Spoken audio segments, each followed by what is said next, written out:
अपने बेटे को उसकी बाप की तरह बिल्कुल नहीं बनाना चाहती थी।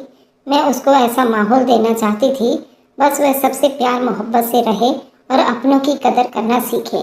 अपनी ज़िंदगी में मैंने जो कुछ सहा था वे कोई आम बात नहीं थी। मुझे अपनी पिछली ज़िंदगी का सोचकर मेरा पूरा बदन सिहर उठता था। खुदा ना करे कभी किसी के साथ ऐसा हो। मेरी कहानी कुछ ऐसी थी। अब सुनिए मेरी पूरी कहानी। मैं प्रेग्नेंट नहीं हो रही थी, इसलिए आज डॉक्टर के पास गई। डॉक्टर ने मेरे पति को बाहर बैठने के लिए कहा। अंदर से कमरे को कुंडी लगा दी, फिर लाइट बंद की। मैं माँ नहीं बन पा रही थी। डॉक्टर ने मेरा चेकअप करते करते मुझे। अब सुनिए पूरी कहानी। मैं अस्पताल के रिसेप्शन एरिया में अपने पति के साथ बैठी थी, बेहद परेशान थी। मेरा पति मुझे घूर घूर कर देख रहा था। मैंने उस पर एक नज़र डाली और जल्दी से हटा ली। मुझे वहाँ पर बहुत बेचैनी सी महसूस हो रही थी। जब से मैंने ये सुना था इस अस्पताल में एक मेल डॉक्टर इलाज करता है, मैंने कैसे किसी आदमी से ऐसे इलाज करवा सकती थी। मैं उस उलझन का शिकार थी कि न जाने वो मुझे कैसे कैसे सवाल करेगा, क्या कहेगा और मैं उसे कैसे जवाब दे पाऊंगी। मैंने अपने पति से कहा भी था वह मेरा इलाज किसी लेडी डॉक्टर से करवा दे, लेकिन वह कहने लगा, मैंने सुना है इस डॉक्टर के हाथ में बहुत जादू है। उसने आज तक जितनी भी औरतों का इलाज किया है, एक बार भी उसे नाकामी नहीं हुई है। लेकिन मैं तो बहुत परेशान थी।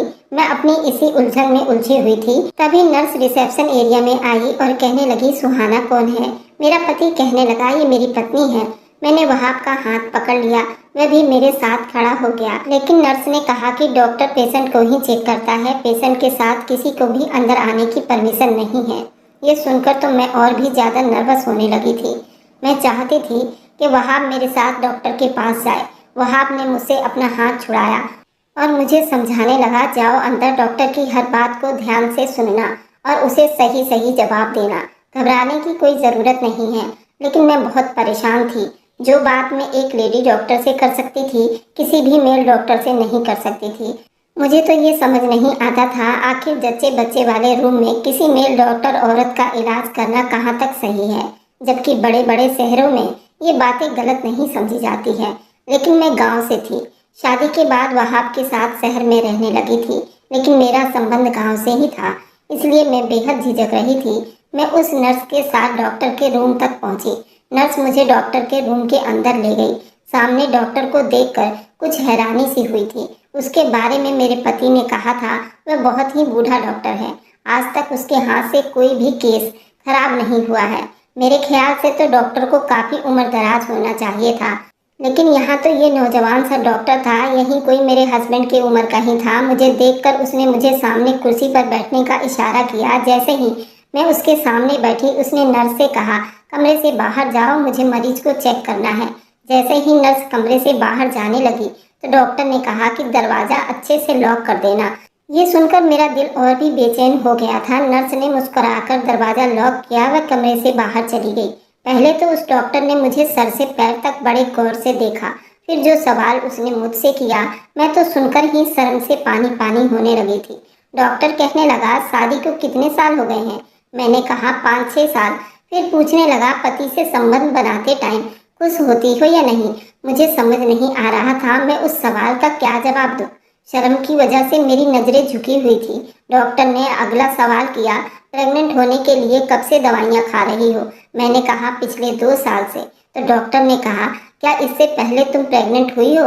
मैंने कहा कि शादी के 1 साल के बाद ही मैं प्रेग्नेंट हुई थी, लेकिन मैं उस बच्चे को जन्म नहीं दे पाई थी, क्योंकि वह बच्चा जन्म लेने से पहले ही मैंने जानबूझकर उससे सच छुपा लिया था। मैं डॉक्टर को नहीं बता सकती थी। मेरा पहला बच्चा इस दुनिया में आने से पहले उसे मेरे ही पेट में मार दिया गया था।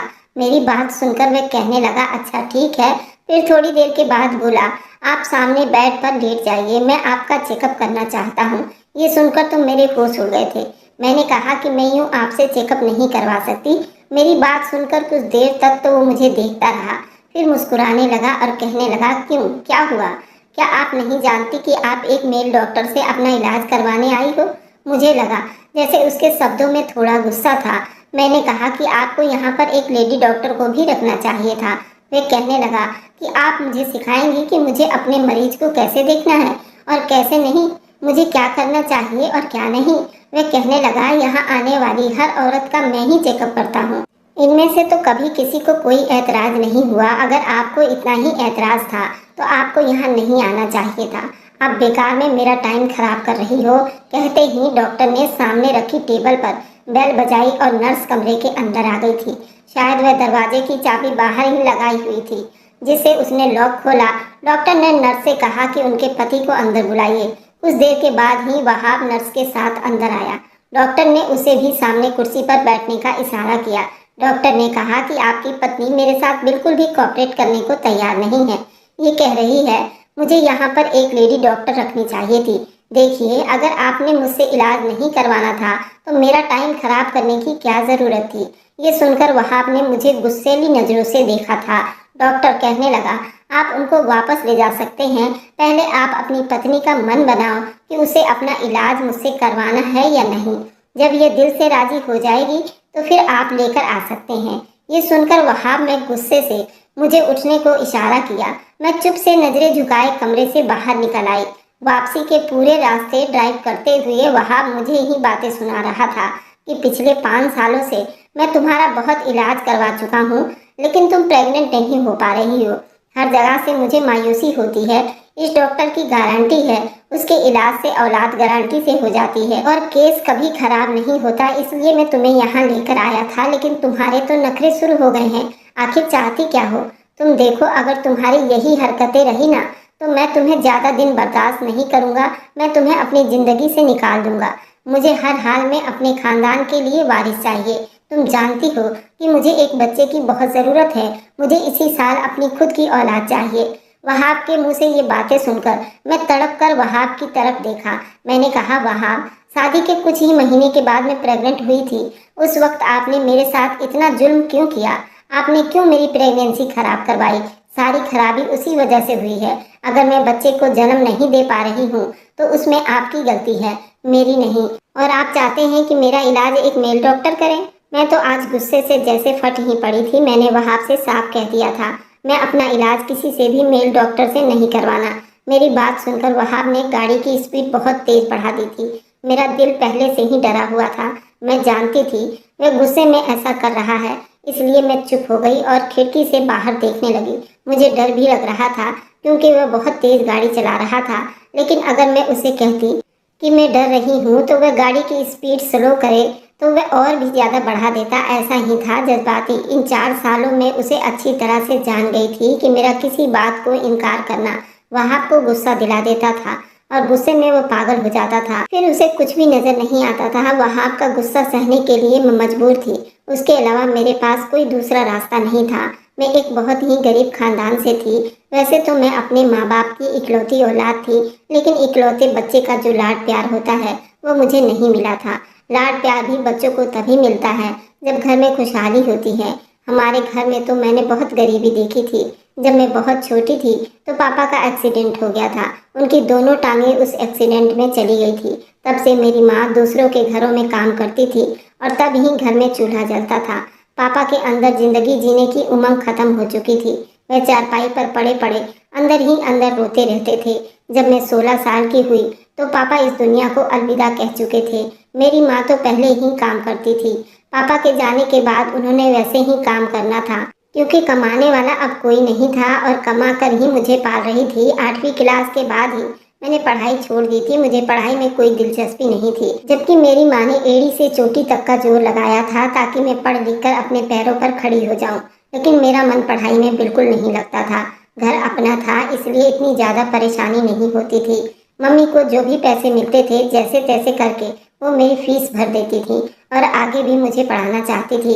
वो मुझे समझाती थी, पढ़ाई के बिना ज़िंदगी कुछ भी नहीं है।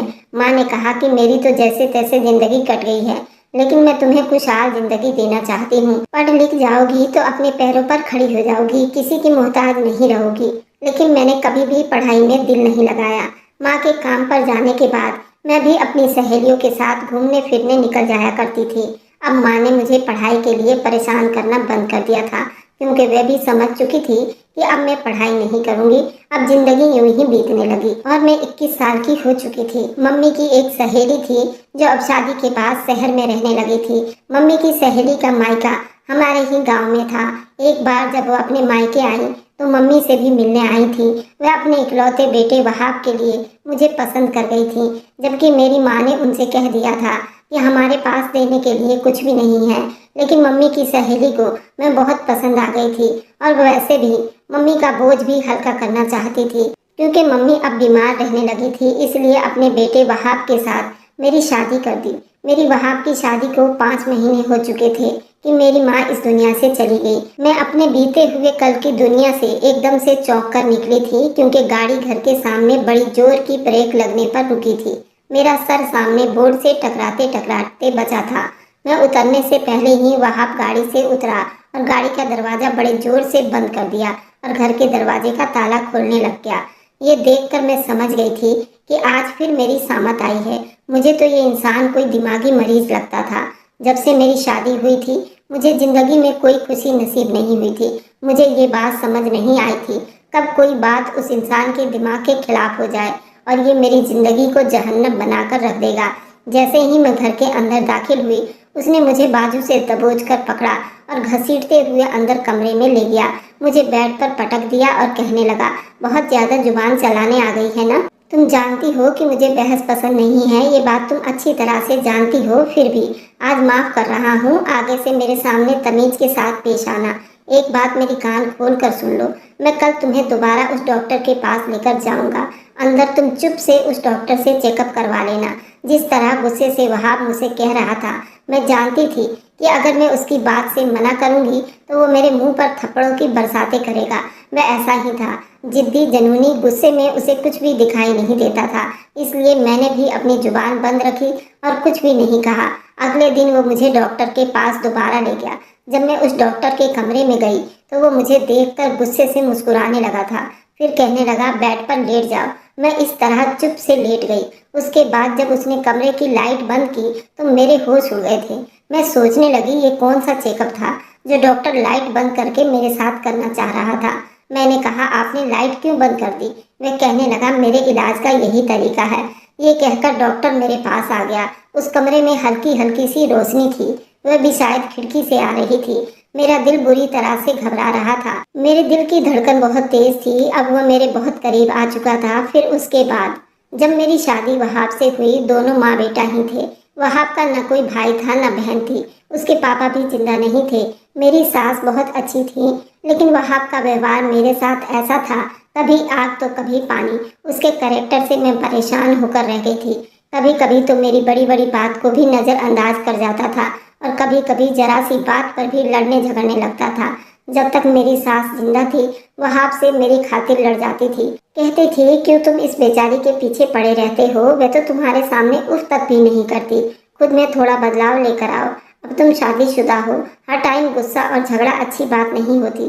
शादी को 1 महीना बीत गया था। वहाब 1 महीने में ही मैं वहाब से तंग आ चुकी थी। उस 1 महीने के टाइम में कई बार मैंने मिन्नतें करते करते रोते हुए वहाब को मनाया था। अगर वह किसी बात पर नाराज हो जाता, जब तक मैं उसके सामने रोते हुए हाथ जोड़कर माफिया नहीं मांगती, वह बिल्कुल भी नहीं मानता था।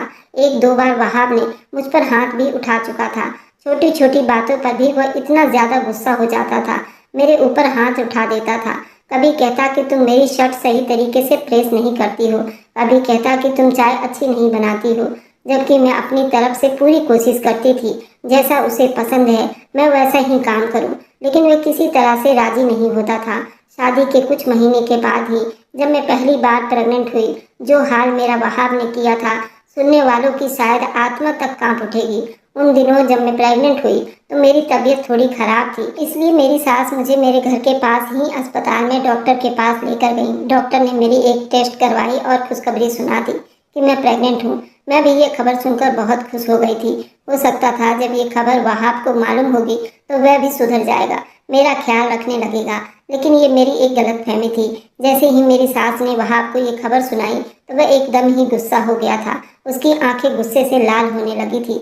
मुझे लगता था जैसे वह अपने आप में गुस्सा बर्दाश्त कर रहा हो, दिल ही दिल में गुस्से को पी रहा था। ये देखकर मैं बुरी तरह से डर गई थी। मुझे समझ नहीं आ रहा था उसे ये खबर सुनकर गुस्सा क्यों आया। ये तो खुशी की बात थी।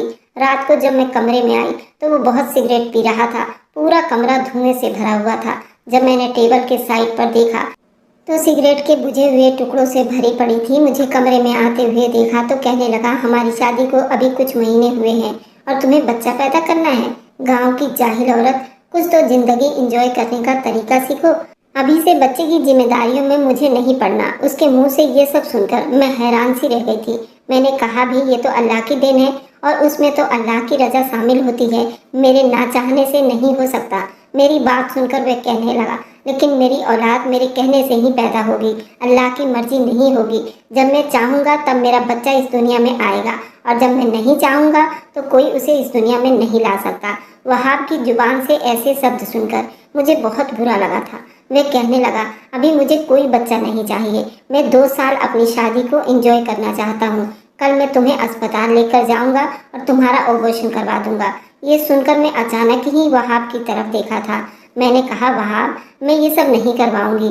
ये तो एक गुनाह है। जो बच्चा इस दुनिया में आया ही नहीं, मैं भला उस बच्चे को दुनिया में आने से पहले ही उसकी जान कैसे ले सकती हूँ। मैं इस बच्चे को जन्म देना चाहती हूँ। वहाब गुस्से से कहने लगा, तुम कौन होती हो इस बात का फैसला करने वाली? मेरी औलाद है, उसका फैसला भी मैं ही करूँगा। मुझे उसे अभी इस दुनिया में नहीं लाना। ये कहने के बाद उसने लाइट बंद कर दी और सो गया। पूरी रात मुझे नींद नहीं आई कि न जाने वहाब अब क्या करेगा। सुबह वहाब उठने से पहले ही मैं उठकर कमरे से बाहर निकल गई। मैंने सारी बात अपनी सास को जाकर बता दिया। वहाब कमरे से बाहर आया और मुझे अस्पताल ले जाने के लिए कहा तो मेरी सास कहने लगी, वहाब, वह कहीं नहीं जाएगी और खबरदार, जो तुमने बच्चे को ख़त्म करने के बारे में कुछ भी सोचा तो। वहाब ने मुझे गुस्से से देखा था। मैं सहम कर अपनी सास के पीछे छुप गई थी। वह गुस्से में मुझे घूर रहा था और बाहर चला गया। 3 दिन तक वह घर नहीं आया था। अब मुझे वहाब की फिक्र सताने लगी थी क्योंकि गुस्से में वहाब अंधा हो गया था। वह कुछ भी कर जाता। मेरी सास मुझे तो कुछ नहीं कह रही थी, लेकिन वह भी परेशान लग रही थी। 3 दिन के बाद वहाब आया, तब भी उसकी आंखें गुस्से से लाल थी। मैंने उसके लिए खाना निकाल कर रखा। उसने प्लेट उठाकर जमीन पर फेंक दी। कहने लगा, मेरी नज़रों से दूर हो जाओ, मुझे अपनी शक्ल भी मत दिखाना। मेरी सास भी ये सब तमाशा देख रही थी और मुझे कहने लगी, जाओ, तुम कमरे में चली जाओ। मैं अपने कमरे में चली गई और फूट फूट कर रोने लगी। मेरी सास वहाब को बड़े प्यार से समझा रही थी, लेकिन वह बिल्कुल चुप था। मैं जानती थी उसकी चुप्पी का मतलब क्या था। मैंने सोचा कि अब मैं उसकी बातों का कोई एतराज़ नहीं करूंगी। उसकी औलाद है, चाहे जिंदा रखे या मार डाले। जब मुझे ज़िंदगी यही वहाब के साथ ही बितानी है, फिर मैं वहाब के साथ लड़ झगड़ कर ज़िंदगी नहीं बिता सकती। जैसे ही वहाब कमरे में आया, उससे पहले कि मैं उससे ये सब कहती, वह जो चाहे करे, लेकिन उसने तो मेरी बात ही नहीं सुनी। उसने मुझे ज़मीन पर धक्का दे दिया और फिर मेरे पेट पर जोर जोर से लाते घूंसे बरसाने लगा। मैं चीखती चिल्लाती जा रही थी। कहने लगा, मैं बहुत आसानी से इस झंझट को ख़त्म करवाना चाहता था, लेकिन मैं भूल गया था कि तुम मुझसे जिद करोगी। तुम्हारा यही हाल करूँगा। अब मैं इसी तरह इस झंझट को ख़त्म कर दूँगा। मेरी सास मेरी चीख पुकार सुनकर दरवाज़ा बजाने लगी। मेरी चीखों से पूरा कमरा हिलकर रह गया था। वो मेरी चीखों को सुनकर परेशान हो रही थी और रोकर दरवाज़ा बजा रही थी। वहाब से विनती कर रही थी, वहाब प्लीज़ दरवाज़ा खोल दो, ये जुल्म मत करो। लेकिन उसने कमरे का दरवाज़ा नहीं खोला तो नहीं खोला। उसने मुझे इतना मारा, मैं बिल्कुल बेजान हो चुकी थी। मेरी चीख इतनी तेज़ थी, आस पड़ोस के कई घर भी चीख सुन रहे थे। मेरी सास मेरे कमरे के बाहर खड़ी रो रही थी, कमरे का दरवाज़ा बजा रही थी। वहाब से कह रही थी, वहाब, खुदा के लिए ये जुल्म मत करो, दरवाज़ा खोलो। वहाब ने दरवाज़ा नहीं खोला। वहाब, खुदा से डरो, तुम क्या कर रहे हो? लेकिन वहाब ने दरवाज़ा जब तक नहीं खोला जब तक उसने मेरे अंदर नन्हे मुन्ने बच्चे को ख़त्म ना कर दिया। मेरी आंखों से आंसू बह रहे थे। वहाब ने कमरे का दरवाज़ा खोला, कमरे से बाहर चला गया। मेरी सास दौड़ती हुई मेरे पास आई, लेकिन मेरी हालत देखकर बुरी तरह से घबरा उठी। मुझे लग रहा था मैं आज ही मर जाऊंगी। मेरी सास उखड़ने लगी थी। मेरी सास रोती हुई वहाब के पास गई और हाथ जोड़कर बोली, खुदा के लिए उसे अस्पताल लेकर चलो। लेकिन वहाब तो पत्थर का बन बैठा था। मेरी सास ने फ़ोन करके एम्बुलेंस को बुलाया और मुझे अपने साथ अस्पताल ले गई। 3 दिन अस्पताल में रहे, उसके बाद घर वापस आ गई थी। वहाब ने मुझसे बिल्कुल भी बातचीत बंद कर दी थी। मैंने भी वहाब से कोई बातचीत नहीं की थी। जो कुछ भी वहाब ने मेरे साथ किया था, मेरा दिल चाहता था मैं उस पत्थर दिल आदमी की शक्ल भी ना देखूं। आज अपनी गलती का बुरी तरह से एहसास हो रहा था। मैं अपनी माँ की बात मानकर कुछ पढ़ लिख जाती तो मुझे ये दिन नहीं देखना पड़ता।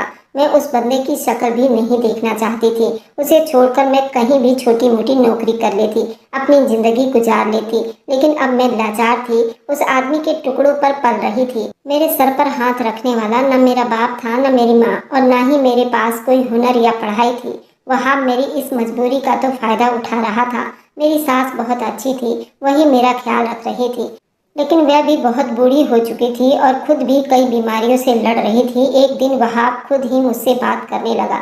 मेरा दिल तो नहीं था मैं वहाब से बात करूं, लेकिन फिर भी मैंने अपने दिल को समझाते हुए वहाब से बातचीत करना शुरू कर दी। फिर उसके अलावा और दूसरा रास्ता भी नहीं था। या तो वहाब के साथ जिंदगी बिताती या फिर वापस अपने मायके चली जाती। मायके में मेरा कोई ठिकाना भी नहीं था, इसलिए दिल पत्थर का करके मैंने वहाब से बातचीत करना शुरू कर दी थी। और जो कुछ हो चुका था, जो मैं खो चुकी थी, वह मुझे वापस नहीं मिल सकता था। 1 साल तक तो वहाब मुझे न जाने कौन कौन सी मेडिसिन खिलाता रहा, क्योंकि उसे बच्चा नहीं चाहिए था। इस बीच मेरी सास भी इस दुनिया से चली गई। उनके जाने से तो मुझे ऐसे लगा जैसे मैं बिल्कुल अकेली हो चुकी हूँ। वह थी तो मेरी हिम्मत रहती थी, और वहाब को ऐसा था जैसे आज़ाद हो चुका था, क्योंकि पहले माँ के सामने कुछ नरमी सी बात कर लेता था, लेकिन अब तो उसे खुली छूट मिल गई थी। अब तो आए दिन मुझ पर हाथ उठाता था, कभी चिल्लाता था, कभी बर्तन तोड़ देता था। फिर एक दिन मुझसे कहने लगा, अब मुझे बच्चा चाहिए। ये सुनकर मेरा दिल दुखी हो चुका था। मेरे अंदर से ये ख्वाहिश ही खत्म हो चुकी थी कि मैं कभी माँ बनूं। जब वहाब ने कहा कि मुझे बच्चा चाहिए, तो फिर उसने मुझे दवाइयाँ खिलाना छोड़ दी थी, लेकिन फिर भी मैं प्रेग्नेंट नहीं हुई थी।